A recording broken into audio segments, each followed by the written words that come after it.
Hello guys, I am Rekha. Now I am discuss about the basics of accounting. എന്തെല്ലാമാണ് അക്കൗണ്ടിങ്ങിൻ്റെ basics?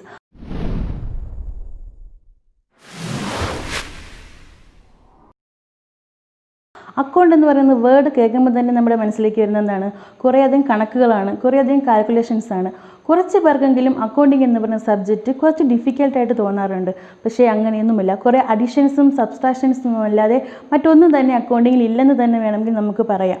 Business മേഖലയ്ക്ക് വളരെയധികം പ്രാധാന്യമുള്ള ഇന്നത്തെ കാലഘട്ടത്തിൽ ഓഡിറ്റേഴ്സിനും അക്കൗണ്ടൻസിനുമുള്ള പ്രാധാന്യം വളരെയേറെയാണ്. ഒരു ചെറിയ ടൈപ്പ് ഓഫ് ബിസിനസ് ഓർഗനൈസേഷനിൽ പോലും മിനിമം 2 അക്കൗണ്ടൻറ്റുകളെ തന്നെ മാനേജ്മെൻറ്റ് റിക്രൂട്ട് ചെയ്യാറുണ്ട്. ഒരു ചീഫ് അക്കൗണ്ടൻറ്റിനെയും അദ്ദേഹത്തെ അസിസ്റ്റ് ചെയ്യാൻ വേണ്ടി ഒരു അസിസ്റ്റൻറ്റ് അക്കൗണ്ടൻറ്റിനെയും. അതുപോലെ തന്നെ ലാർജ് ടൈപ്പ് ഓഫ് ബിസിനസ് ഓർഗനൈസേഷനിൽ ഇതിനു വേണ്ടി മാനേജ്മെൻറ്റ് ഒരു സെപ്പറേറ്റ് ഡിപ്പാർട്ട്മെൻറ്റ് തന്നെ ഫോം ചെയ്തിട്ടുണ്ട്.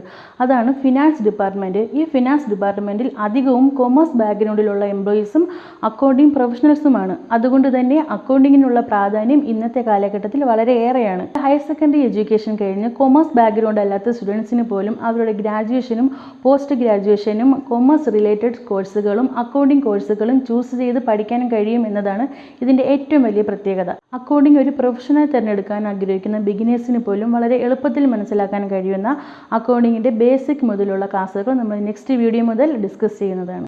ഞങ്ങൾ അപ്ലോഡ് ചെയ്യുന്ന ഫർദർ വീഡിയോസ് നിങ്ങൾക്ക് ലഭിക്കുന്നതിനായി ഞങ്ങളുടെ യൂട്യൂബ് ചാനൽ സബ്സ്ക്രൈബ് ചെയ്ത് ബെൽ ബട്ടൺ അമർത്തുക. താങ്ക്